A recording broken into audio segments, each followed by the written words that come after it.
December 20th, 1943, at 11:32 in the morning, Second Lieutenant Charlie Brown gripped the controls of his B-17 bomber over Bremen, Germany, watching 250 flak guns open fire on his formation. 21 years old, 0 combat missions completed. This was his first. The German anti-aircraft gunners below were not ordinary soldiers. They were officer candidate school trainees, elite, the best marksmen the Luftwaffe had, and they had been waiting for the American bombers all morning. Brown's aircraft was called Ye Old Pub. It carried 10 men and 6,000 pounds of bombs. The target was a full-Wolf 190 fighter aircraft factory on the outskirts of Bremen. Intelligence officers had warned the crews at the morning briefing that they would face hundreds of German fighters. What they did not mention was that the position assigned to Brown's bomber was the most dangerous slot in the entire formation. The men of the 379th Bombardment Group had a name for it: Purple Heart Corner, the edge of the formation, the spot where German fighters always attacked first because the defensive fire from neighbouring bombers could not overlap effectively. New crews were often assigned there. Brown's crew was the newest of all. Before Ye Old Pub could release its bombs, a 20-pound cannon shell exploded directly in front of the cockpit. The plexiglass nose shattered. Temperatures at 27,000 feet were 60 degrees below zero. The wind now howled through the aircraft at over 150 miles per hour. The number 2 engine died instantly. The number 4 engine began overspeeding, forcing Brown to throttle it back to prevent catastrophic failure. The bomber slowed. The formation pulled ahead. Within seconds, Ye Old Pub was alone. German fighters saw it immediately. 12 to 15 Messerschmitt Bf. 109s and F-Wolf 190s descended on the crippled bomber like wolves on a wounded deer. The attack lasted more than 10 minutes. The number 3 engine took hits and dropped to half power. The oxygen system ruptured. The hydraulic lines burst. The electrical system failed. The tail section was torn apart by cannon fire. Sergeant Hugh Eckenroe, the tail gunner, took a direct hit from a 20mm cannon shell. He was killed instantly. Most of the other crew members were wounded. Brown himself caught a bullet fragment in his right shoulder. The extreme cold had frozen the oil in the defensive guns. Of the 11 machine guns mounted on the B-7, only 3 remained operational. Then the oxygen ran out. At 27,000 feet, the human brain cannot function without supplemental oxygen. Brown felt his vision narrowing. His hands went numb on the controls. Beside him, his co-pilot, Spencer Luke, was already unconscious. Brown's last thought before everything went black was that his crew was about to die on their very first mission. Ye Old Pub began to fall. The bomber dropped from 27,000 feet in an uncontrolled dive. The airspeed climbed past 300 miles per hour. The airframe shook violently.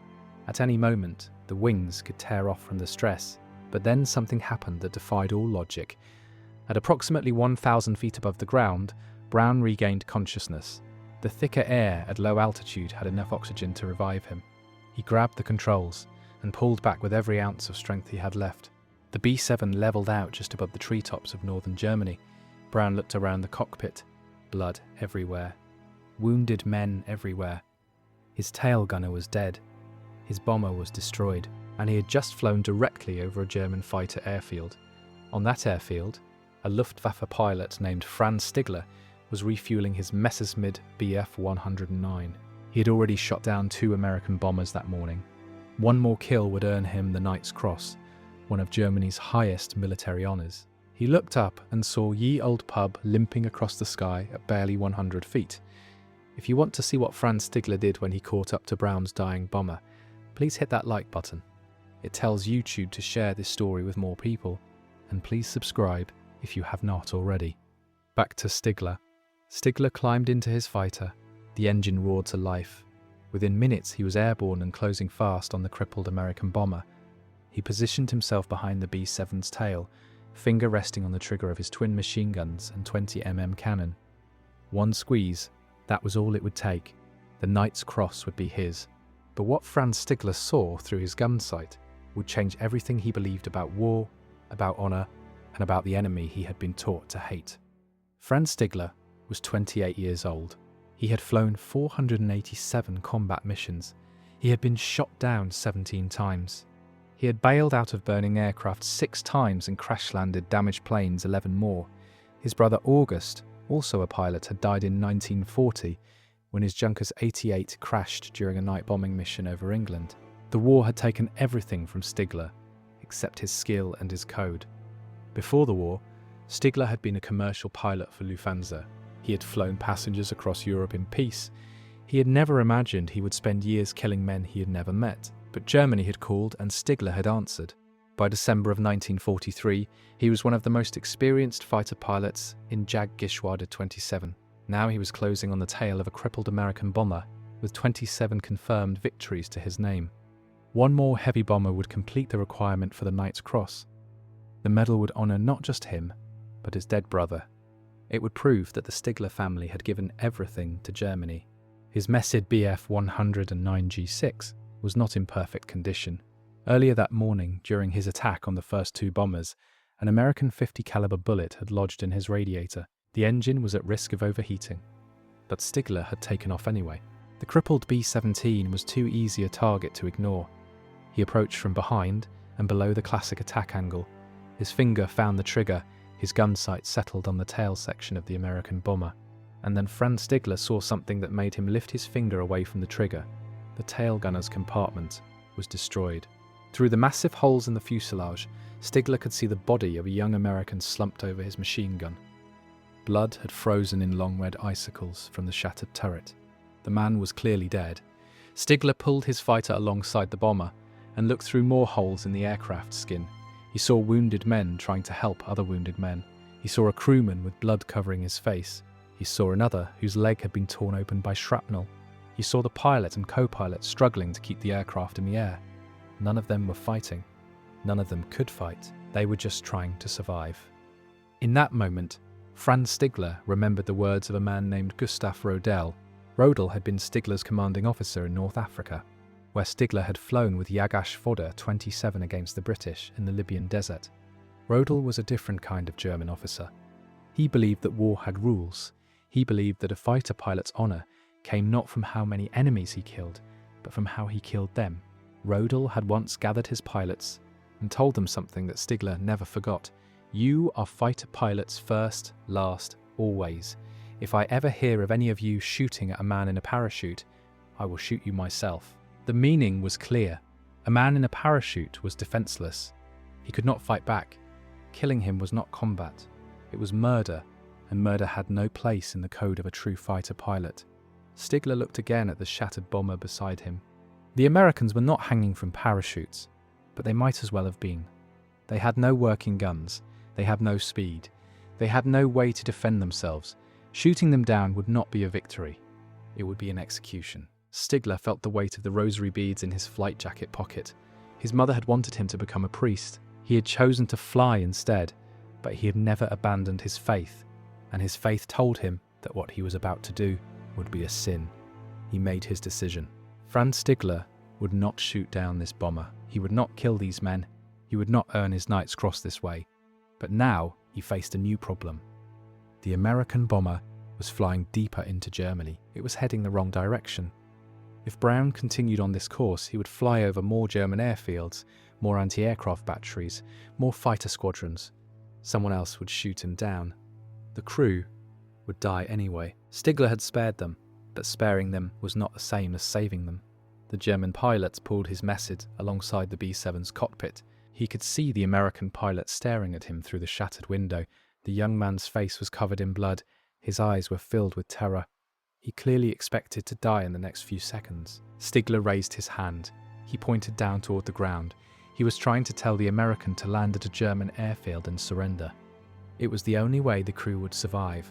But Charlie Brown did not understand. He thought the German was telling him to go down, to crash, to die. Brown shook his head. Stigler pointed again. This time he pointed north towards Sweden. Neutral territory. If the Americans could reach Sweden, they would be interned, but alive. Medical treatment would be waiting. Brown still did not understand. He kept flying west toward England, 250 miles across the North Sea, in a bomber that was falling apart. Franz Stigler realized he had only one option left, and it was an option that could get him executed. Franz Stigler made the most dangerous decision of his life. He would not just spare the American bomber, he would escort it to safety.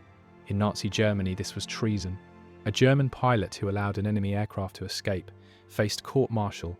If found guilty, the sentence was death by firing squad. There would be no trial, no defence, no appeal. Stigler knew exactly what he was risking. He did it anyway. He manoeuvred his Messerschmitt Bf-100 and 9 into close formation on the left wing of the B-7. So close that the two aircraft were flying just feet apart. So close that from the ground, the silhouettes would merge into one shape. So close that any German anti-aircraft gunner looking up would see the distinctive outline of a Bf-100 and hold his fire. This was Stigler's plan. The Luftwaffe operated captured B-7s for training and secret missions. German ground crews were trained to recognize these aircraft. If they saw a German fighter flying in formation with an American bomber, they might assume it was one of their own captured planes being escorted. They might not shoot. It was a desperate gamble, but it was the only chance the Americans had. Inside Ye Olde Pub, Charlie Brown watched the German fighter slide into position beside him. His heart pounded against his ribs. He had ordered his top turret gunner, Bertram Coulomb, to aim at the German but not fire. Brown did not understand what was happening. Was the German toying with them? Was he radioing for reinforcements? Was this some kind of trap? The B-7 continued west toward the North Sea. The German fighter stayed with it, mile after mile, minute after minute. Brown kept waiting for the attack that never came. They passed over farmland. They passed over villages. They passed over roads filled with German military vehicles. At any moment, someone on the ground could look up and see them. At any moment, a flak battery could open fire. At any moment, another German fighter could appear and ask why Franz Stigler was flying alongside an enemy bomber instead of destroying it. But the minutes kept passing, and the German kept flying beside them. The coastline appeared ahead, the North Sea, 250 miles of freezing water between Germany and England. If Ye Olde Pub could cross that distance, the crew would live.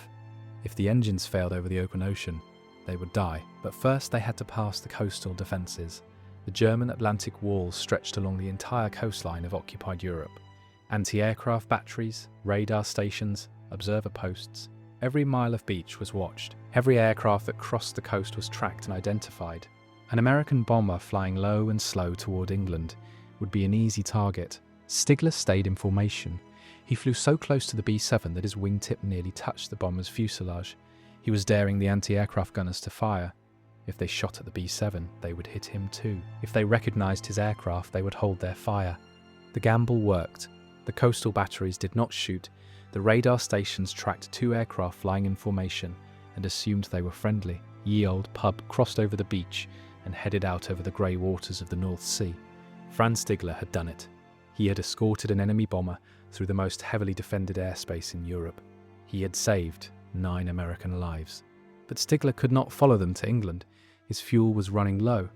His radiator was still damaged from the bullet lodged inside it, and if he landed in Britain, he would spend the rest of the war as a prisoner. He had to turn back. He had to return to Germany and pretend that none of this had ever happened. Stigler pulled his fighter alongside the B-7 cockpit one last time.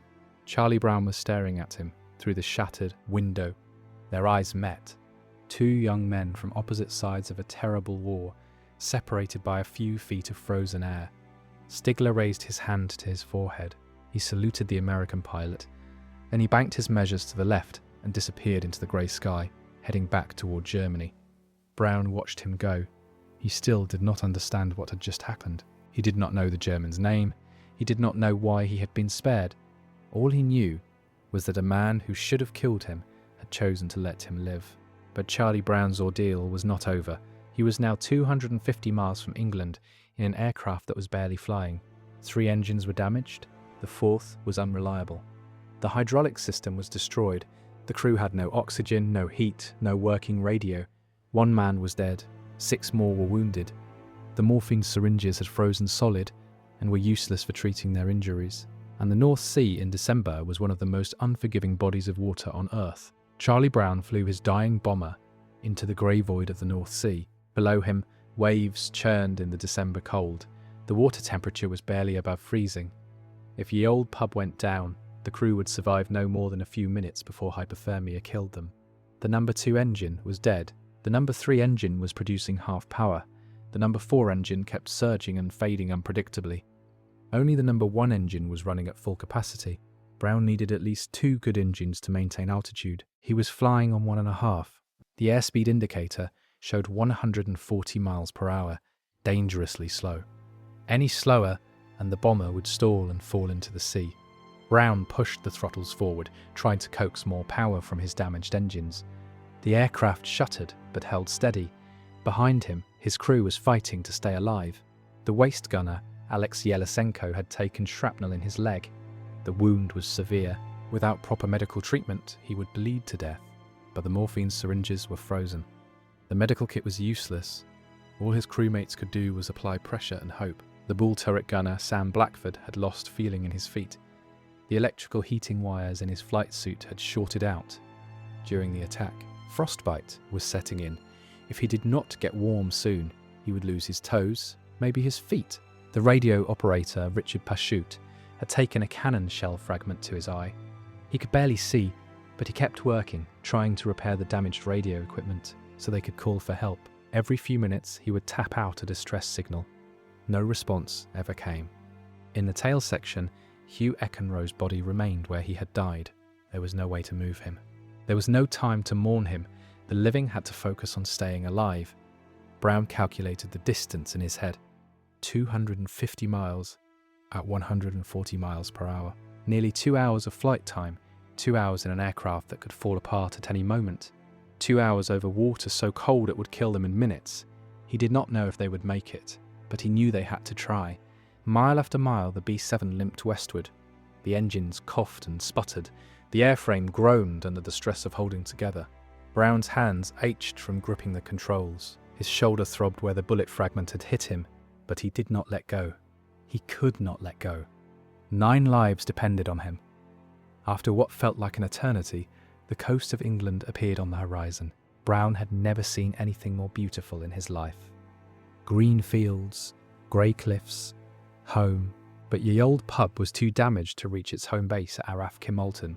The hydraulic system was destroyed, which meant the landing gear might not extend, the flaps might not work. Brown would have to bring the bomber down on whatever airfield he could find. He spotted RAF Seething, home of the 448th Bomb Group, and lined up for approach. The landing gear came down barely, the flaps partially extended. Brown brought Ye Old Pub onto the runway, in a controlled crash that tore off the remaining landing gear and sent the bomber skidding across the tarmac in a shower of sparks. When the aircraft finally stopped, Charlie Brown sat motionless in the cockpit. His hands were still locked on the controls. His body was shaking. He had done it. He had brought his crew home. 8 men climbed out of Ye Old Pub alive. 1 was carried out dead. The bomber itself would never fly again. It was sent back to the United States and sold for scrap metal. At the debriefing, Brown told his intelligence officers everything. He described the German fighter that had appeared behind them. He described how the pilot had flown alongside instead of attacking. He described the salute before the German turned away. The officers listened in silence. When Brown finished, they gave him an order. He was never to speak of this incident again. The story was classified. No one could know that a German pilot had shown mercy to an American crew. It would create sympathy for the enemy. Brown obeyed. He kept the secret. 300 m away, Franz Stigler landed his measures at his airfield near Bremen. He told no one had done. If anyone discovered that he had escorted an enemy bomber to safety instead of destroying it, he would be court-martialed and executed. Stigler kept the secret too. 2 men on opposite sides of a war, each carrying a story they could never tell, each wondering if the other had survived, each haunted by a moment of humanity in the midst of destruction. The secret would last for 46 years. The war ended in May of 1945. Charlie Brown went home to West Virginia. He finished college, then rejoined the Air Force in 1949. He served in intelligence, rising through the ranks until he retired as a lieutenant colonel in 1972. He settled in Miami, Florida, and started a combustion research company. Franz Stigler survived the war, but lost everything else. Germany was in ruins. The Luftwaffe no longer existed. Stigler had flown the revolutionary Messerschmitt Me 262 jet fighter in the final months of the war, but even the world's first operational jet could not save his country from defeat. After the war, he struggled to find work in occupied Germany. In 1953, he immigrated to Canada and settled in Vancouver, British Columbia. He became a successful businessman and started a new life. Both men carried a memory of December 20th, 1943. Brown often thought about the German pilot who had spared him. He wondered who the man was. He wondered why he had shown mercy. He wondered if he had survived the war, but he had been ordered to keep the story secret, and for decades he obeyed. Stigler thought about the American bomber, too. He wondered if it had made it across the North Sea. He wondered if the crew had survived their wounds. He wondered if saving them had been worth the risk. But he could never ask anyone. He could never tell anyone. The secret stayed locked inside him. 43 years passed. In 1986, Charlie Brown was invited to speak at a military aviation event called the Gathering of Eagles at Maxwell Air Force Base in Alabama. Retired pilots from all branches of service attended. Someone asked Brown if he had any memorable combat stories. For the first time in over 4 decades, Brown told the story of the German fighter pilot. He described the shattered bomber. He described the enemy plane appearing on his wing. He described a salute before the German turned away. The audience listened in stunned silence. After the speech, something changed in Brown. He realized he needed to know what had happened. He needed to find the German pilot who had spared his life. He needed to thank him. The search began. Brown contacted the United States Air Force Archives. No records. He contacted the West German Air Force. No records. He wrote letters to military historians across Europe. No response. Months turned into years.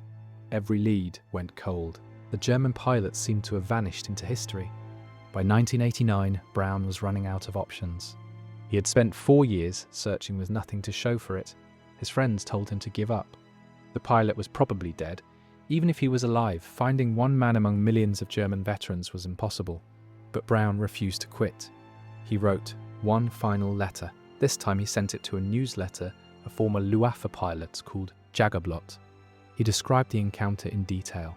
He gave the date, the location, the type of aircraft.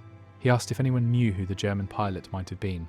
The letter was published in early 1990. A few weeks later, Charlie Brown received a response.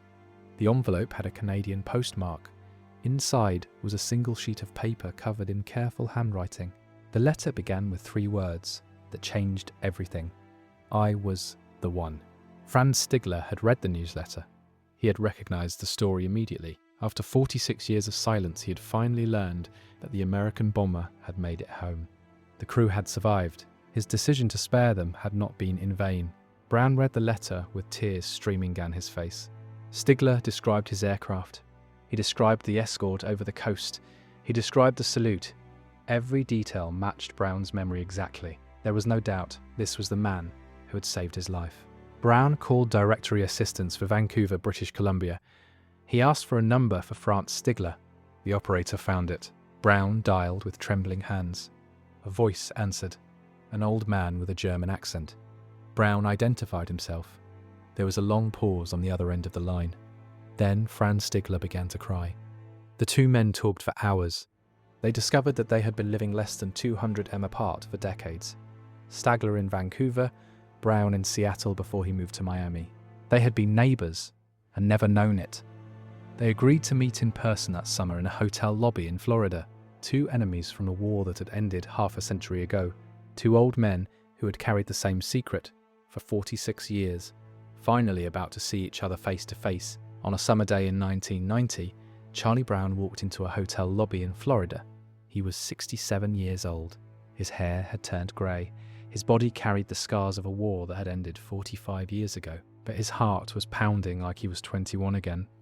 Franz Stigler was waiting for him. He was 74 years old. His face was lined with age. His hands trembled slightly, but his eyes were the same eyes that had looked across at Brown through the shattered cockpit window over Germany. The 2 men saw each other across the lobby. For a moment, neither moved. 46 years of wondering. 46 years of silence. 46 years of carrying a secret that no one else would understand. Then they walked toward each other and embraced. A friend of Brown's had brought a video camera to record the reunion. The footage shows 2 old men holding each other and weeping. Their shoulders shake. Their voices break. They do not let go for a long time. When they finally separated, Stigler looked at Brown, and the weight of nearly half a century lifted from his shoulders. He had wondered for so long whether his decision had mattered. Now he knew. The young pilot he had spared was standing in front of him, alive and whole. Brown had brought something to show Stigler. Photographs, not just of himself, but of his children and grandchildren. All the people who existed because Stigler had lifted his finger from the trigger in 1943. Stigler stared at the photographs, his eyes filled with tears again. He had never received his Knight's Cross. He had never been recognised by Germany for his combat achievements. But standing in that hotel lobby, looking at 3 generations of a family that lived because of him, Franz Stigler realised he had received something far more valuable than any medal. 3 months later, in September of 1990, Brown and Stigler attended a reunion of the 379th Bomb Group in Massachusetts. The veterans of Brown's old unit had invited Stigler as their guest of honour. They wanted to meet the German pilot who had saved one of their own. 2 surviving crew members from Ye Old Pub were there. Sam Blackford, the ball turret gunner, whose feet had nearly frozen during the flight home. Richard Pashout, the radio operator who had taken shrapnel in his eye. Both men had lived full lives after the war. Both men had children and grandchildren of their own. They embraced Stigler with tears and laughter. They thanked him for the decades they had been given. They introduced him to their families. 25 people stood in that room who would never have been born if Stigler had pulled the trigger. The reunion made Stigler an honorary member of the 379th Bomb Group, a German fighter ace officially welcomed into an American bomber unit. Former enemies, now brothers. Word of the story began to spread. Newspapers picked it up. Television stations requested interviews. Brown and Stigler found themselves invited to speak at air museums, civic organisations, and military gatherings across the United States and Canada. They travelled together whenever they could, the American bomber pilot and the German fighter ace standing side by side, telling their story to audiences who had never heard anything like it. Veterans in the crowd would weep openly. Young people would approach them afterward, shaking their hands, thanking them for sharing something so powerful. Stigler gave Brown a book about German fighter jets. Inside the front cover, he wrote an inscription. He explained that in 1940 he had lost his only brother to the war. He wrote that on December 20th, 1943, 4 days before Christmas, he had been given the chance to save a B-7 from destruction. He wrote that the pilot of that bomber, Charlie Brown, had become as precious to him as his brother had been. He signed it with 2 words, your brother. Brown and Stigler were no longer just friends. They were family. They talked on the phone every week. They visited each other's homes. They went fishing together. They celebrated holidays together. The bond between them was deeper than anything either man had experienced since the war. Their story reached audiences around the world. People wrote letters saying how much it had moved them. People said it had restored their faith in humanity. People said it proved that even in the darkest moments of war, compassion could survive. But for Brown, something was still missing. The men of Ye Old Pub had never received official recognition for what they endured on December 20th, 1943. The mission had been classified for decades. Their sacrifice had been erased from the official record. Brown decided to change that. He began writing letters to the United States Air Force. He wanted his crew to receive the medals they deserved. He wanted the world to know what they had survived. The Air Force began an investigation. Decades of classified files were finally opened. In 2008, the United States Air Force completed its investigation into the events of December 20th, 1943. The findings confirmed everything Charlie Brown had reported: the mission to Bremen, the devastating attack by German fighters, the death of Hugh Eschenroe, the wounds suffered by the crew, the miraculous flight home across the North Sea, and the German pilot who had chosen mercy over victory. The Air Force made a decision that stunned military historians. Each surviving crew member of Ye Old Pub would receive the Silver Star, one of the highest awards for valour in combat. For the crew members who had already died, the medals would be awarded posthumously to their families, 9 Silver Stars for 1 bomber crew. It was unprecedented, but the Air Force was not finished. Charlie Brown himself would receive something even rarer, the Air Force Cross, the second highest award that any member of the United States Air Force can receive. It is given only for extraordinary heroism in combat. No other World War II bomber crew had ever been collectively honoured in this way. The men of Ye Old Pub became one of the most decorated crews in the history of American military aviation. 65 years after their mission, they finally received the recognition they deserved. The medal ceremony took place with great solemnity. Surviving crew members attended with their families. The families of the dead came to accept medals on behalf of fathers and grandfathers they had lost. Brown was there, 85 years old, his body frail but his spirit unbroken. And standing beside him, as he had stood for nearly 2 decades, was Franz Stigler. Stigler had received his own recognition years earlier.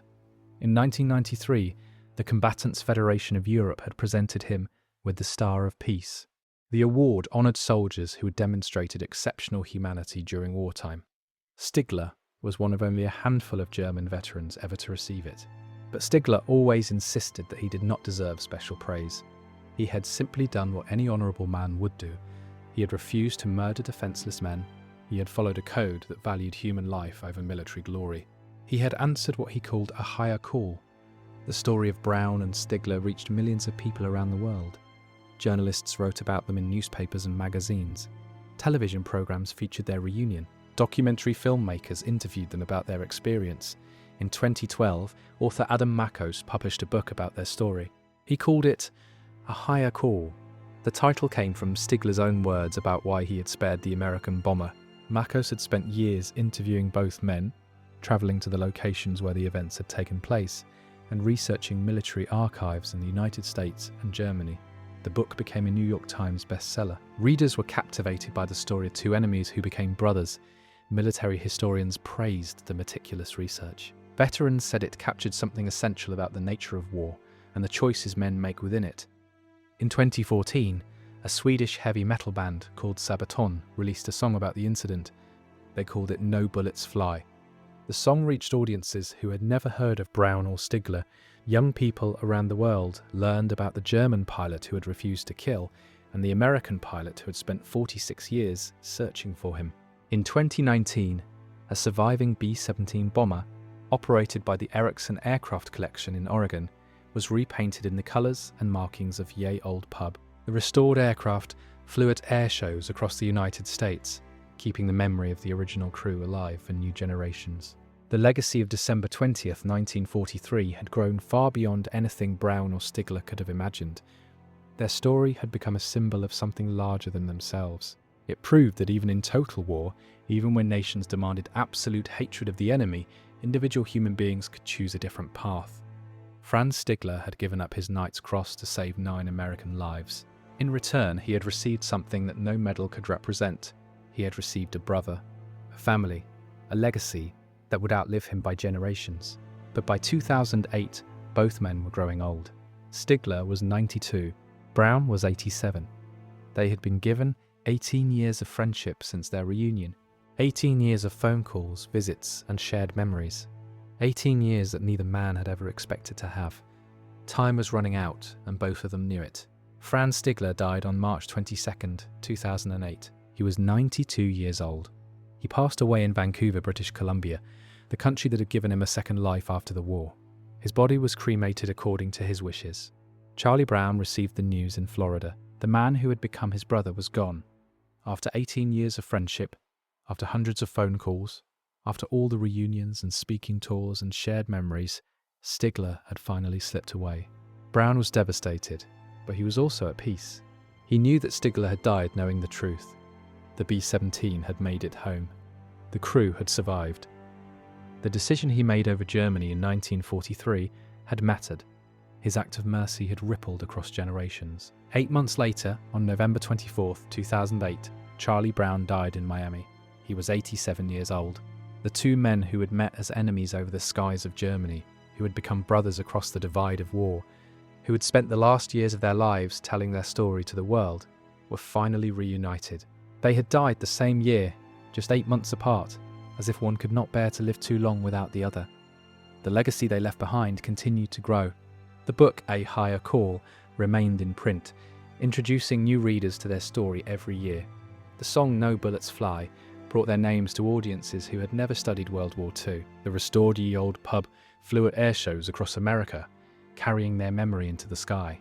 But perhaps the most powerful legacy was the simplest one. The families.